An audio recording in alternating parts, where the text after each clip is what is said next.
পুলিশের চাকরি করে একজন নবী বিদ্বেষী জঘন্য উক্তি করেছে, এদের সম্পর্কে ইসলাম কি বলে? প্রিয় নবী সাল্লাল্লাহু আলাইহি সাল্লাম সম্পর্কে যদি কেউ কটূক্তি করে, নোংরা কোনো কথা বলে, ইসলামের বিচার, ইসলামের দণ্ডবিধিতে, ইসলামের আইনে এইরকম ব্যক্তি যদি তওবা করে ফিরে আসে, তাকে তওবার সুযোগ দেওয়ার কথা বলা আছে। যদি সে তওবা না করে, তাহলে সর্বোচ্চ চরম শাস্তি তাকে দেওয়ার নির্দেশ ইসলাম দিয়েছে। মৃত্যুদণ্ডের কথা ইসলাম দিয়ে বলেছে, এবং এরপরে পৃথিবীর কোনো আলেমের কোনো ভিন্ন মত নেই। এটা হল ইসলামিক বিচার ব্যবস্থা থাকলে ইসলাম বিচারিকভাবে তার এই মৃত্যুদণ্ড কার্যকর করবার নির্দেশ দান করে। জনগণ এদেশের বেশিরভাগ মানুষই ধার্মিক, ধর্মপ্রাণ। এদেশে মানুষের অনেক, আমরা মানুষের আমাদের ভুল ভ্রান্তি আছে, কিন্তু ধর্মপ্রাণ, ধর্মের বিষয়ে এদেশের মানুষের আন্তরিকতা, আবেগের ঘাটতি নাই। জ্ঞানের ঘাটতি থাকতে পারে, আমরা অনেক ক্ষেত্রে ধার্মিকতা হয়তো আমাদের আছে, কিন্তু অনেক ক্ষেত্রে ত্রুটিও আছে।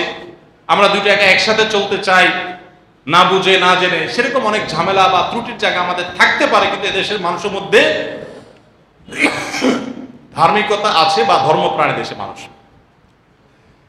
ধর্মপ্রাণ জনগণের ট্যাক্সের টাকায় চাকরি করবে একজন মানুষ, আর সে ধর্মপ্রাণ জনগণের অনুভূতিতে আঘাত করবে, এটা কোনোভাবে কোনো যুক্তিতে মেনে নেওয়া যায় না। যে পুলিশ অফিসারের ব্যাপারে কথা উঠেছে, আমি দেখেছি তার অনেকগুলো মন্তব্য, যদি অনেক আগে করেছেন তিনি এই মন্তব্যগুলো, কিন্তু তিনি এখনো সোশ্যাল মিডিয়াতে অ্যাক্টিভ আছেন। তিনি তার এই মন্তব্যগুলো প্রত্যাহার করেছেন, এরকম কোনো বক্তব্য, এরকম কোনো লেখনী নাই যে তিনি ভুল স্বীকার করেছেন, তার অবস্থান থেকে ফিরে এসেছেন, তিনি স্পষ্ট ঘোষণা দিয়েছেন, এরকম কোনো কথা নেই।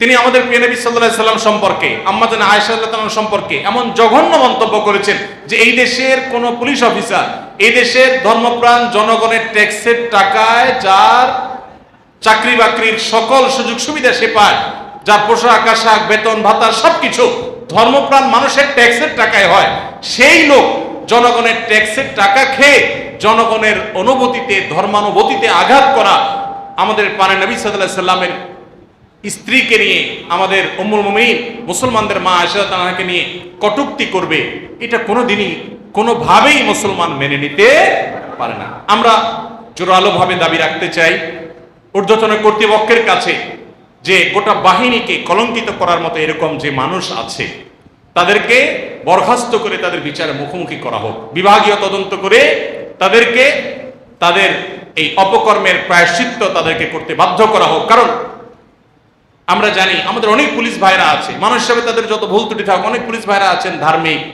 নামাজ কালাম পড়েন, অনেক আছেন হালাল হারাম মেনটেন করেন, যত সমস্যাই থাকুক, অনেক পুলিশ ভাইরা আছেন যারা চেষ্টা করেন আল্লাহকে স্মরণ করতে।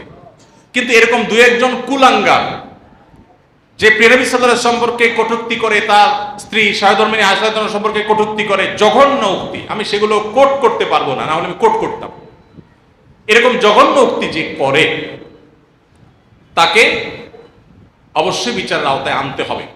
এটা এদেশের মানুষের প্রাণের দাবি। কি বলেন? এদেশের মানুষ সবকিছু মেনে নিলেও, সবকিছু সহ্য করলেও প্রিয় নবী সাল্লাল্লাহু আলাইহি ওয়াসাল্লাম অপমান কোনো দিন সহ্য করেনি। এদেশে প্রিয় নবী সাল্লাল্লাহু আলাইহি ওয়াসাল্লামের অপমান সহ্য করার ইতিহাস কখনো, সবকিছু মেনে নিলেও মুসলমানরা এদেশে কখনো প্রিয় নবী সাল্লাল্লাহু আলাইহি ওয়াসাল্লাম অপমান সহ্য করেনি।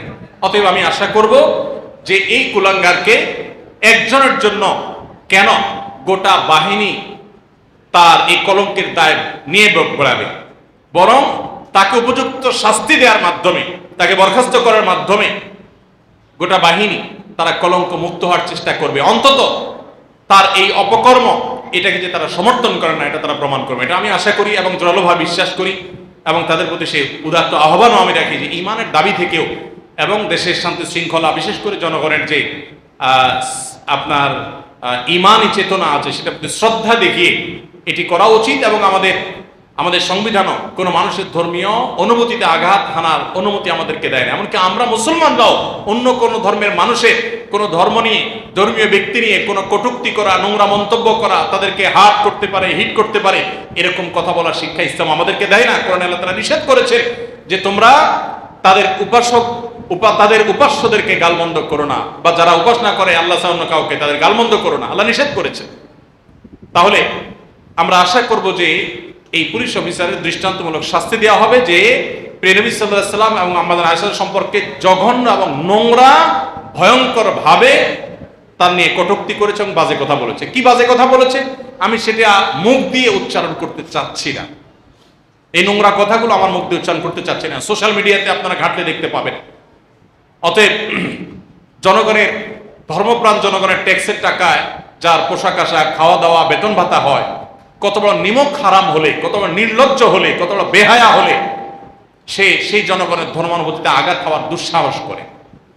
আমরা দোয়া করি আল্লাহ রাব্বুল আলামিন এ লোকটাকে হেদায়েত দান করুন, তিনি তার ভুল বুঝতে পেরে প্রকাশ্যে তওবা করে তার অবস্থান থেকে ফিরে আসুন। আমরা সেই আহ্বান তার প্রতিও রাখছি।